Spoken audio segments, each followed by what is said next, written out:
சொல்லுங்க சார். இங்க திருமலன்னு ஒரு பேஷண்ட் அட்மிட் ஆயிருக்காங்கல்ல? ஒரு நிமிஷம் சார். ஐசியூ வார்டுல இருக்காங்க, போய் பாருங்க.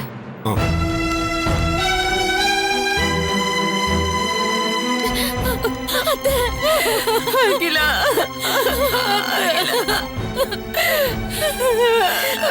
பாத்தி அகிலா. தம்பி, அப்பாவுக்கு கல்யாண மண்டபத்திலே ஹார்ட் அட்டாக் வந்துருச்சுப்பா. இங்க கொண்டு வந்தா ஆபரேஷனுக்கு கண்டிப்பா 2 லட்சம் ரூபாய் பணம் கட்டியே ஆகணும்னு சொல்லிட்டாங்கப்பா. தம்பி, நீதான் அந்த பணத்தை கட்டணும். ஏங்க, பணம் கட்டுறதுக்கு தாங்க வந்திருக்கேன். சும்மா கையை பிடிச்சி கத்திட்டு இருக்காதீங்க. இதெல்லாம் எனக்கு கொஞ்சம் கூட பிடிக்காது. அத்தை, ஏன் இப்படி பண்ணீங்க?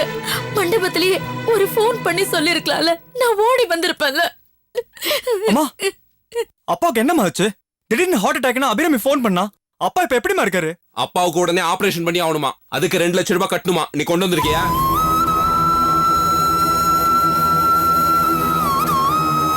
உன்னதாண்டா, வாயை திறந்து சொல்றா, கொண்டு வந்திருக்கியா இல்லையா? அண்ணே, அவ்வளவு பணத்துக்கு நான் எங்கன்னே போவேன்? அப்போ வெறுங்கைய வீசிட்டு தான் வந்திருக்க. டேய், நான் தெரியாம தான் கேக்குறேன். அவருக்கு நான் மட்டும்தான் புள்ளையா? நீ புள்ள இல்லையா? என்ன மட்டும்தான் ஒரு பெத்து எடுத்தாரு, உன்ன தத்து எடுத்தாரு, அப்படிதானே? அப்பா இன்னைக்கு ஹார்ட் அட்டாக்ல விழுந்து கிடக்குறாருன்னா அது காரணம் என்ன? அபிராமி கல்யாணம் நின்னு போனதா? இல்ல, நீதான் காரணம்.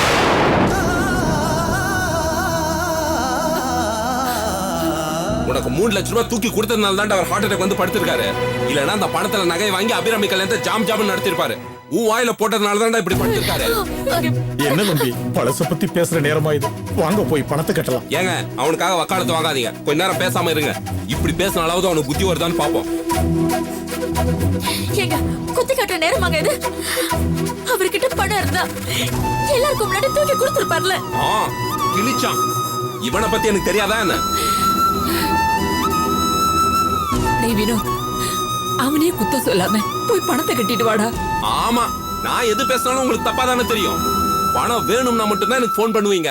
அப்போ என் பேச்சு கொஞ்சமாவது மரியாதை கொடுக்க வேணாமா? எங்க அவ அபிராமி? பெரிய ஏதோ மாதிரி பேசினா அவகிட்ட பணம் கேட்க வேண்டியதானே? இங்க பாருங்க, உங்க கோவத்தெல்லாம் அப்புறமா வச்சுக்கங்க. முதல்ல பணத்தை கொடுங்க. குடுக்குறேன். அண்ணே, உடனே நான் போய் பணத்தை கட்டிட்டு வந்துடுறேன். வேணாம்பா, இந்த பணத்தை எடுத்துட்டு நீ ஓடினாலும் ஓடிடுவ. புடி, பணத்தை போய் கட்டு. யாரும் பணம் கட்ட வேண்டாம்.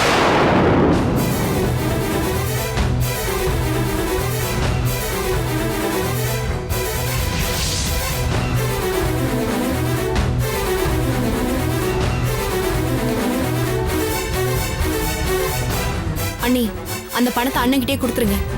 அவர் பீரோலே பூட்டி வச்சுக்கிட்டோம். என்ன அபிராமி, மாமாக்கு ஆபரேஷன் பண்ணி பணம் யாரும் கட்ட வேண்டாம்னு சொன்னல. கேட்டியா? கையில ஒரு பைசா இல்லைன்னா கூட வாய் கொழுப்புக்கு மட்டும் ஒன்னும் குறைச்சல் இல்ல.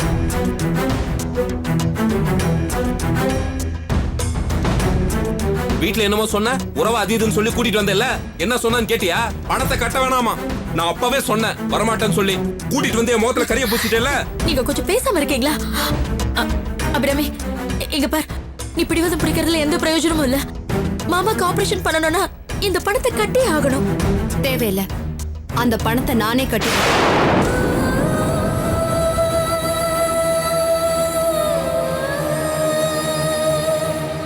அப்பா எனக்காக போட்ட 15 பவுன் நகை சுத்த தங்கம் தான். அதுல 10 பவுனை வித்து ஆபரேஷனுக்காக பணத்தை கட்டிட்டேன்.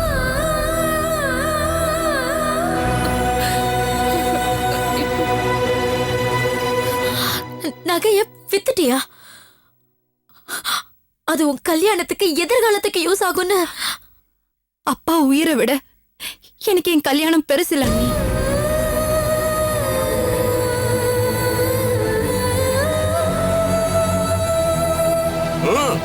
இன்னும் 5 பவுன் நகை இருக்குல்ல, அது குறையிற வரைக்கும் இவருடைய கர்வம் குறைய போறதில்ல. வா போலாம். எனக்கு அண்ணா ஒரு நிமிஷம்.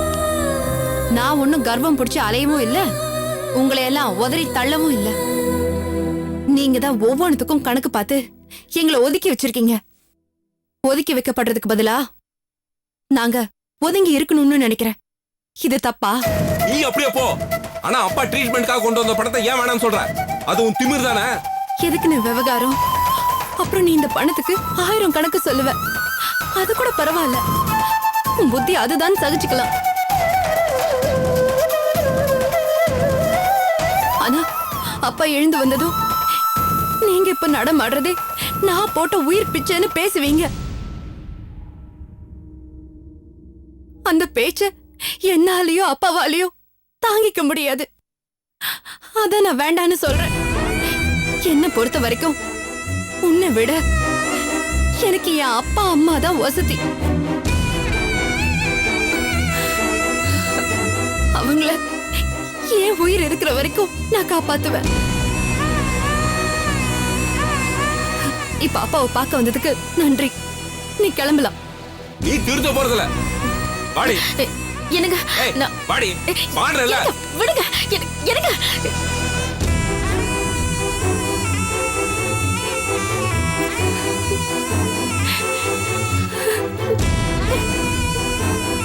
அபிராமி, இந்த அண்ணன் கையாலாகாத நிலைமையில இருக்கேன். அப்பாவோட ஹாஸ்பிட்டல் செலவுக்கு கூட நானு. உனக்கு என் மேல ஏதாவது கோபம் இருந்தா திட்டிரு அபிராமி. அப்பாவோட நிலைமையை நினைச்சு நான் கண்ணீர் சிந்துறதை தவிர எனக்கு வேற எந்த வழியும் தெரியல. அண்ணே, லட்ச லட்சமா பணத்தை கொண்டு வந்து கொட்டுறதை விட அப்பா அம்மாவை நினைச்சு விடுற கண்ணீர் வசத்தின. அழாதண்ண.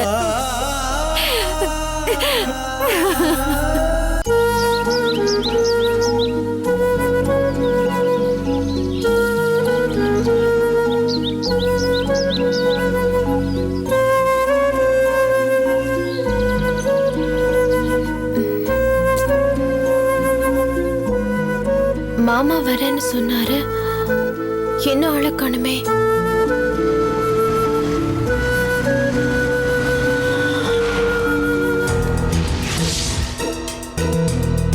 ஆஹா, செம்ம ஃபிகர் ஒன்று தனியாக நிற்குது. கரெக்ட் பண்ணுற வேண்டியதான்.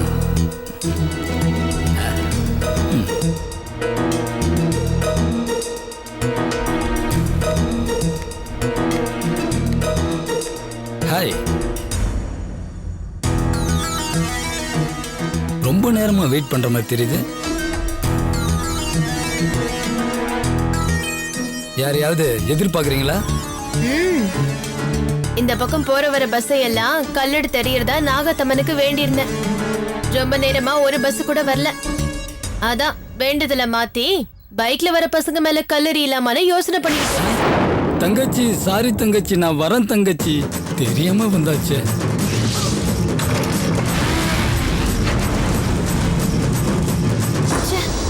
ஒரு பொண்ணு தனியா இருந்துடக்கூடாது. உடனே வந்துருவானுங்க இவனுங்களை எல்லாம். என்ன சுகந்தி, தனியா நின்னு புலம்பிட்டு இருக்க? என்ன மாமா நீங்க கரெக்ட் டைம்க்கு வரேன்னு சொல்லிட்டு இவ்ளோ லேட்டா வரீங்க? சாரி, லேட் ஆயிருச்சு. அது வந்து சரி, அதை விடு. எதுக்கு திடீர்னு ஃபோன் பண்ணி வர சொன்ன? என்ன மாமா தெரியாத மாதிரி கேக்குறீங்க? உங்க அப்பா எங்க வீட்டுக்கு வந்து ஆட்டமா ஆடிட்டு போயிட்டாரு. அவர் ஆட வச்சதே நான் தானே. மாமா என்ன மாமா சைலண்ட் ஆயிட்டீங்க? இல்ல சுகந்தி, நான் மண்டபத்துல நடந்த விஷயத்தை தான் எங்க அப்பா கிட்ட சொன்னேன். அவரு சரி சரின்னு கேட்டுக்கிட்டு தான் இருந்தாரு. ஆனா உங்க வீட்டுல வந்து இப்படி கலாட்டா பண்ணுவார்னு நான் நினைச்சு கூட பார்க்கல சுகந்தி. ஆமா, எங்க அப்பா என்ன சொன்னாரு? நாங்க ஃப்ராடு குடும்பமா, நாங்க பிச்சைக்கார குடும்பமா, பிச்சை எடுத்துதான் பெரிய நாயகியை நாங்க கட்டி கொடுக்க போறோமா. இதெல்லாம் கூட பரவாயில்ல. ஆனா எங்க அக்காவுக்கும் உங்களுக்கும் கல்யாணம் நடக்கும்னு கனவுல கூட நினைக்காதீங்கன்னு உறுதியா சொல்லிட்டு போயிட்டாரு. அத கேட்டதுல இருந்து எங்க அக்கா ஒரே அழுக, பச்சை தண்ணி கூட குடிக்க மாட்டேங்கிறா. அவளை சமாதானப்படுத்தவே முடியல. அப்பாவுக்கு பயந்து நீங்க அவளை கை விட்டுருவீங்களோன்னு ரொம்ப பயப்படுறா. அவளுக்கு ஆறுதல் சொல்லிட்டு உங்க மனசுல என்ன இருக்குன்னு தெரிஞ்சுக்கதான் உங்களை போன் பண்ணி கூப்பிட்டேன்.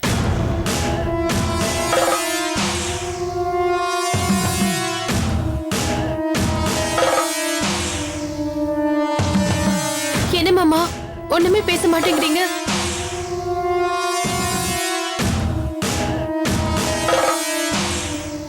மாமா, அப்ப நீங்க உங்க அப்பாவுக்கு பயந்துருவீங்களா? அப்போ பெரிய நாயகியை விட்டுட்டு வேற பொண்ணு கட்டிப்பீங்களா மாமா? நீ எனக்கு கிடைக்கணும்னா உங்க அக்காவை கட்டி தானடி ஆகணும். மாமா மாமா சொல்லுங்க மாமா, எங்க அக்காவை விட்டுட்டு வேற பொண்ணு கட்டிப்பீங்களா?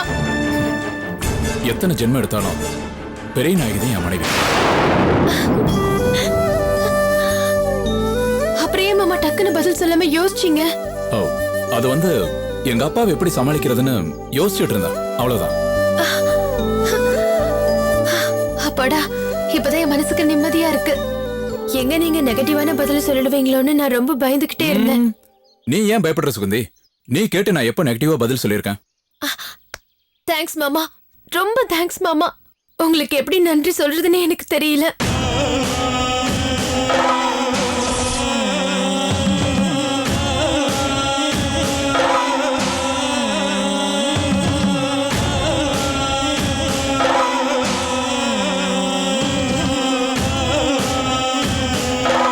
நான் முதல்ல இந்த விஷயத்தை அக்கா கிட்ட சொல்லிடுறேன் மாமா. சுகந்தி ஒரு நிமிஷம். என்ன மாமா? ஓ, எங்க அப்பாவை சமாதானப்படுத்துறது கொஞ்சம் கஷ்டமான விஷயம்தான். ஏன்னா பயங்கர கோவத்தில் இருப்பாருன்னு நினைக்கிறேன். இருந்தாலும் அவருக்கு என் மேல பாசம் கொஞ்சம் அதிகம். எனக்கு விரோதமா எந்த முடிவும் எடுக்க மாட்டாரு. நீ ஒன்னும் கவலைப்படாத. அவர் வெளியூர் போயிருக்காரு, வரதுக்கு ஒரு 2 நாள் ஆகும். வந்த உடனே முதல் வேலையா அவர்கிட்ட இதை பத்தி பேசிடுறேன். ஆனாலும் என்ன மாமா இழுக்கிறீங்க? ஆனாலும் எங்க அப்பா ஒரு விஷயத்துல மட்டும் விட்டு கொடுக்க மாட்டாருன்னு நினைக்கிறேன். எந்த விஷயம் மாமா? அந்த நகை விஷயம்தான். ஏற்கனவே பேசினபடி 40 பவுன் நகை போட்டே ஆகணும்னு ஒத்த கால நிப்பாரு. அதை மட்டும் ரெடி பண்ணிட்டா மத்த விஷயத்தையெல்லாம் நான் ஈஸியா முடிச்சிடறேன். நகை தானே மாமா, நான் அம்மா கிட்ட சொல்லிடுறேன், அவங்க பாத்துப்பாங்க. நான் வரேன் மாமா. சரி.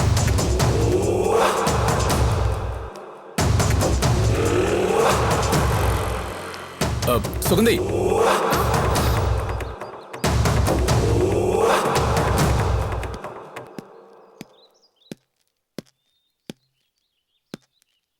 என் பொண்டாட்டி கவலைப்படக்கூடாது, சந்தோஷமா இருக்கணும். சரி மாமா, நான் அக்கா கிட்ட சொல்லிடுறேன். வரேன் மாமா.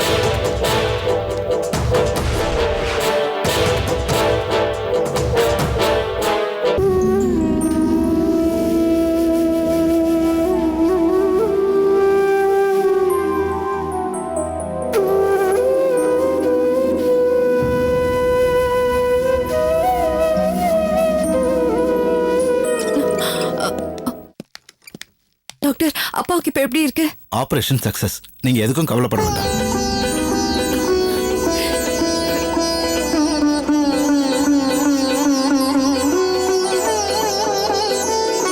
இவ்வளவு நேரம் மயக்கத்துல இருந்தாரு, அதான் உங்களை பார்க்க விடல. இப்ப அவர் கண் முழிச்சிட்டாரு. நார்மல் வார்டுக்கு மாத்த சொல்லிருக்கேன். அவரை தொந்தரவு பண்ணாம ஒரு 1/2 hour கழிச்சு போய் பாருங்க. ரொம்ப தேங்க்ஸ் டாக்டர். ஓகேமா, நான் வரேன். அம்மா, அபிராமி, கடவுள் நம்மளை கைவிடல.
அபிராமி, அப்பா நீங்க பொழைச்சிட்டீங்கப்பா. இனிமே உங்களுக்கு ஒண்ணும் இல்லப்பா. பொழைச்சி என்னம்மா பிரயோஜனம்? அப்பா அப்படியே என் உயிர் போயிருந்தா நிம்மதியா இருந்திருக்கும். அப்பா என்னங்க என்ன வார்த்தைங்க பேசுறீங்க? நான் தீர்க்க சுமங்கலியா இருக்கணுங்க, தீர்க்க சுமங்கலியா இருக்கணும். நீ தீர்க்க சுமங்கலியா இருக்கணும்னு ஆசைப்படுற, ஆனா என் பொண்ணு காலம் பூரா கன்னியாவே இருந்துருவாளோன்னு பயமா இருக்குமா? திருமலை, நீ என்ன பேச்சு பேசுற? இப்பதான் ஆபரேஷன் முடிஞ்சிருக்கு. இங்க பாரு, நீ வேற எதையும் நினைக்காம கொஞ்ச நேரம் அமைதியா இரு. அட போட, மணமேட வரைக்கும் வந்து என் பொண்ணு கல்யாணம் நின்று போச்சுடா. அப்பா தயவு செஞ்சு பேசாம இருங்கப்பா. இப்போதைக்கு உங்களுக்கு ரெஸ்ட் தான் முக்கியம். அம்மா, உனக்கு கல்யாணத்தை பண்ணி வச்சுட்டு நான் நிம்மதியா கோயில் குளம்னு போகலன்னு இருந்தேன். ஆனா அது நடக்கலையம்மா. அப்பா மறுபடியும் அதே பேசாதீங்கப்பா. எனக்கு இப்ப கல்யாணம் முக்கியம் இல்ல, நீங்க தான் முக்கியம்.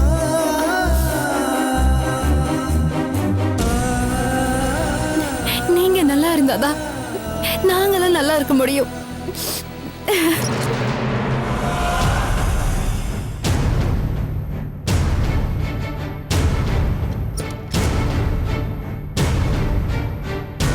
அபிராமி,